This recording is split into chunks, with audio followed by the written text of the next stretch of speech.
While the team at News 24 have also been investigating finances at City Power, a report by the publication shows the utility spent 335 million rand in 6 months on failed maintenance and infrastructure projects, despite internal warnings that the entity was paying for deceptive invoices. News 24 investigative journalist Khaya Koko joins us in studio to talk to us more about the probe. Khaya, good evening to you. Thank you so much for joining us. Quite the deep dive that you've done here. Perhaps you can let us in on what it is that you initially sniffed out that led you to this investigative report. Well, good evening, Naledi. Yes. So within a 6-month period, and you said in your intro, this is from May 2023 to October 2023. I hear the CEO says it was 5 contractors, but in their internal memoranda, it was 8 contractors who allegedly were sending in deceptive invoices for everything from cables to mops, SD cards, memory sticks, those sort of things at inflated prices. Then City Power itself, we found memoranda where City Power was discussing how their maintenance budget was being depleted by these contractors. It's in the same financial year that the Auditor General released its findings in November last year that City Power lost 2.8 billion rand within the 2023-24 financial year, which ended 30 June 2024. So that was the initial starting point.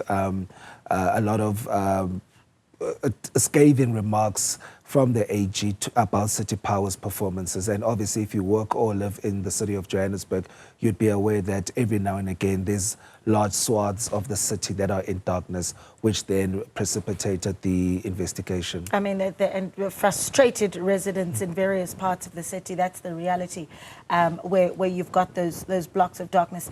But one of the things that you've done, though, is in your own investigation, you talk about how the CEO, whose voice we just heard there, knew that the maintenance budget was being defrauded. Yes, that comes from a letter that was sent by one of her junior executives, Mr. Charles Kowane.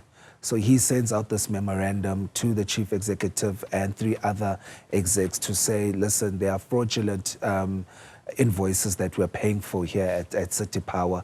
Our maintenance budget is being depleted. This was now in October 2023. We're fast forwarding now March 2025, about 2.5 years later, or a year and a half later rather, and we're only now hearing that there were disciplinary proceedings taken against employees within City Power, because and contractors, yeah. And contractors, because our investigation shows that these invoices were generated within City Power itself.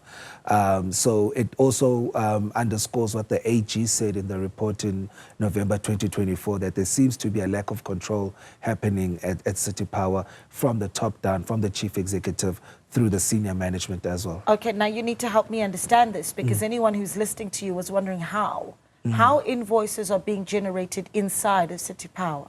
So the company would say, the company's service provider would say to City Power, for us to do this maintenance project, we'll need, I don't know, 20 buckets with mop and trolley to clean up the thing. And then City Power, from its internal thing, would then, their employees would then log that in and say, okay, this is for this job number and so. So the information we all got is not from the companies itself. It's information that's from the City Power, from its employees who were generating these things. And then from whatever they were told, the contractors would come and say, oh, we need so many pens, because there were pens for like 24,000 rand they were bought. And then there were people inside City Power would then ensure that those things are generated, logged, and then paid at the end of it. Okay, so let's look at this, because what you've done as well is you've broken down just how much was, you know, I suppose, spent on fraudulent payments on a month-to-month basis. And the numbers are just ridiculous. I mean, imagine paying fraudulent payments of 81.9 million rand in just 1 month. That's in the month of May. 72 million rand in the month of June. 46 million rand in the month of October.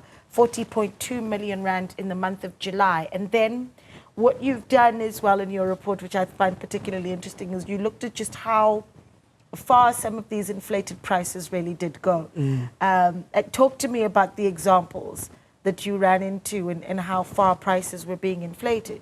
Yeah, just we're doing that. I think it was a discussion within our investigations unit to sort of simplify it for someone, because we've got the documents, we're reading it to eventually understand what's going on, but someone reading might not understand. So a visual representation of it to say, here's this 50-litre bucket that retails at the high end at $1,500. But at the high end. At the high end. So at the highest end, that 50-litre bucket of that's a trolley and the little mop. Yes. Is 1,500. At the very high end of it, and City Power were paying about 3,060 rand, just over 3,000 rand for that, and that we did because we tabulated how many of these buckets were ordered.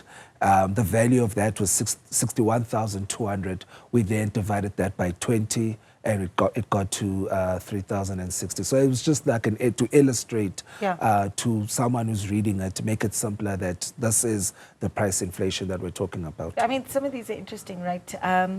24,000 rand spent on pens, 24.9, so almost 25,000 rand spent on pens alone. 356,000 on stationery. 17,000 worth of air freshener. How much air freshener I suppose could one need? You've gone as far as to say that, and you've talked about the mop buckets, but there's the 400-gram mop. Give us that example as well. Very interesting. Yes, that's like a normal wooden mop that most of us have in our homes. You find that a high-end one that's simple would be like 56 rand. It was a couple of thousands spent on those wooden mops. It totals up to 275 if we calculate the amount of money spent and the most expensive mop that we could compare with. So what they were doing with 275 wooden mops, no one knows.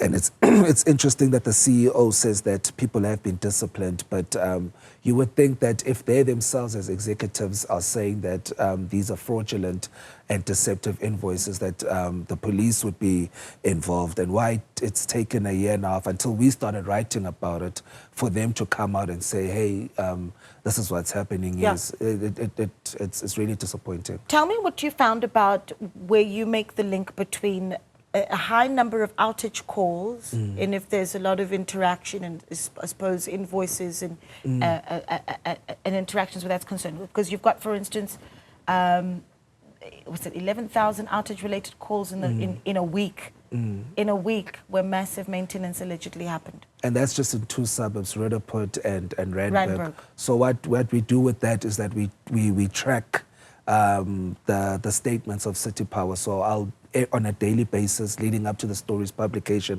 I'll just check, what City Power is saying, where the outages were, and so on and so forth. And as you would know, up here in Johannesburg, we had quite a deluge of rain, and that increased the number of outage-related calls that went out to City Power, and this is now in the night, So over the last week before we published, in those two areas, Rudderport and Randburg, we managed to track about just over 11,000 blackout-related calls, and sort of accentuating the sort of aging infrastructure, lack of maintenance, that the slight rain, slight precipitation affects the infrastructure, that the city goes dark.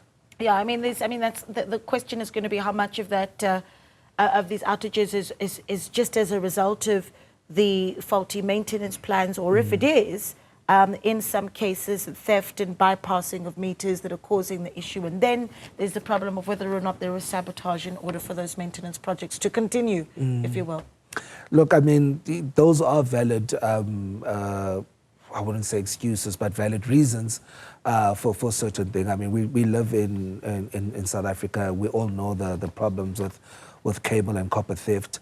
But the hotspots are known, Naledi. We all know where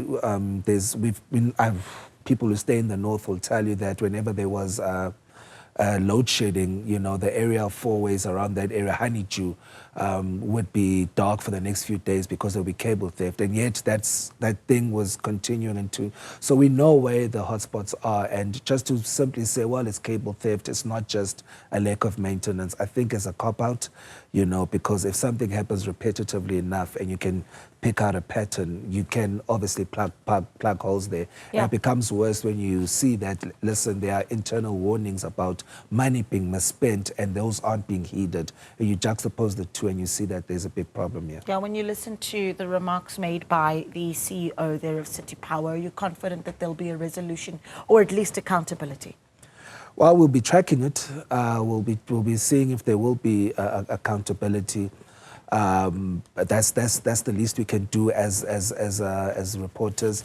The law enforcement, if is involved, can also take over.